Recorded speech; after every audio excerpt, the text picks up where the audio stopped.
जय श्री राम। मैं प्रभु राम और कृष्ण के विषय में आपको बता रहा था कि राम के किए हुए कार्य के जितने कार्य भगवान राम के द्वारा किए गए हैं वह हम मानव को एक संदेश देने के लिए, मानव जीवन को कैसे जीना है, कैसे करना चाहिए, यहाँ पर रहना है तो किस तरह से अपने जीवनी को जीना है, भगवान कृष्ण के द्वारा बताए हुए मार्ग को, दिए हुए उपदेश को हर मानव को अपने जीवन में धारण करना चाहिए। ये मैंने अगले वीडियो में आपको बताया। तो मैं यह शरीर के विषय में बता रहा था कि राम को लोग कब समझते हैं। राम को लोग उस समय समझते हैं जब कोई व्यक्ति मृत हो जाता है और मृत शरीर को कंधे पर उठा करके ले करके जब समाज चलता है, परिवार चलता है, तब राम को समझता है, तब राम में उनका विश्वास होता है। और क्या कहते हैं? राम नाम सत्य है, राम नाम सत्य है। अरे भाई, आज ही जाना क्या राम का नाम सत्य है? अब तक सोए हुए थे तुम। प्रभु ने कई स्थानों का उदाहरण दिया है, पुराणों में बताया है कि जब बच्चा गर्भ में रहता है, माता के गर्भ में रहता है, उस समय भी भगवान के द्वारा या कई जन्मों के पुण्य के द्वारा जो उसने कर्म किए थे, भगवान की कृपा प्रसाद हो जाती है तो गर्भ में भी भगवान कहते हैं थोड़ा सा उसे अपनी माया दिखा देते हैं, ज्ञान दे देते हैं माँ के गर्भ में। तो बच्चा क्या है, संसार के कार्य को देख करके डर जाता है, क्योंकि इस संसार में उसने कई बार जन्म लिए और जब वह ज्ञान की प्राप्ति उसे होती है तो वह सारे विषय को देखने लगता है कि मैं कल कहाँ था और आज वापस कहाँ हूं। तब वह जो है क्या करता है, गर्भ में ही परमात्मा का सुमिरन करता है कि नारायण, मैंने अच्छे बुरे जो भी काम किए हैं सब अपने परिवार के लिए किए थे। मित्रों, आप लोग कभी भी जीवन में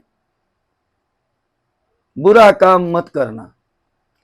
संघर्ष करके, परिश्रम करके, मेहनत करके, अपना खून पसीना बहा करके रोटी का इंतजाम करना, लेकिन गलत तरीके से अपने परिवार के लिए हो या अन्य किसी के लिए हो, कभी भी गलत मार्ग पर मत चलना, गलत मार्ग से पैसा मत कमाना।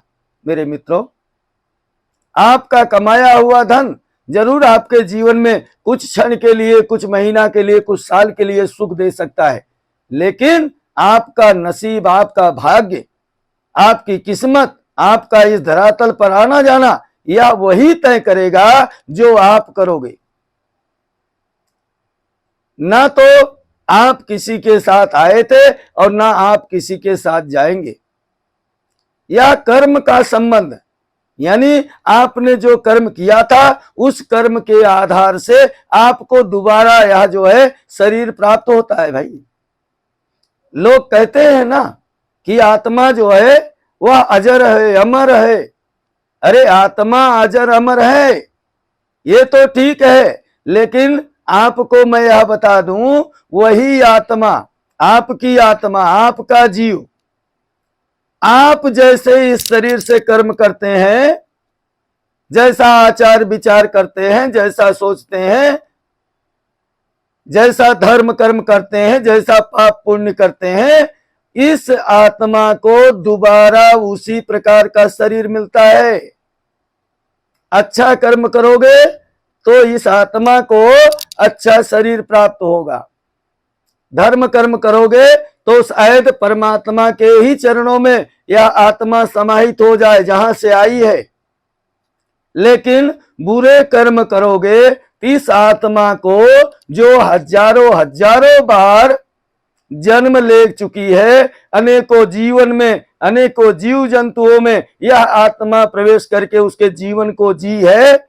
अगर आप इस मनुष्य शरीर में अपने इस आत्मा के कल्याण के लिए काम नहीं करोगे ना, और पाप ही करते रहोगे, अधर्म ही करते रहोगे, नास्तिकता ही जीवन भर तुम्हारी, कहते हैं अपनी मनोबुद्धि विकार इसी प्रकार से अगर बना रहेगा, तो यह जीव जो बैठा हुआ है ना, जो आपको चला रहा है ना, ये दोबारा कष्ट भोगेगा, दोबारा फिर से ऐसे नाना प्रकार की योनियों में भटकना पड़ेगा।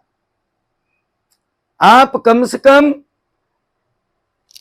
इस जीव आत्मा का तो विचार करिए, जो आपको संसार में लाई है, जो आपको चला रही है। अरे थोड़ा सा विचार करो भाई, मानव जीवन सबसे उत्तम जीवन क्यों बताया है, हैं? आपको ईश्वर ने विवेक दिया है, ज्ञान दिया है, तो फिर आप पशु क्यों बनते हैं? जो ज्ञान आपके पास है, जो चीजें आपको मिल रही हैं, जहां आप सोते हैं, जो आप खाते हैं, वह पशु को मिलता है क्या? पशु का आचरण हमारे जैसा है क्या? तो भाई हमारे में पशु में अंतर है कुछ कि नहीं?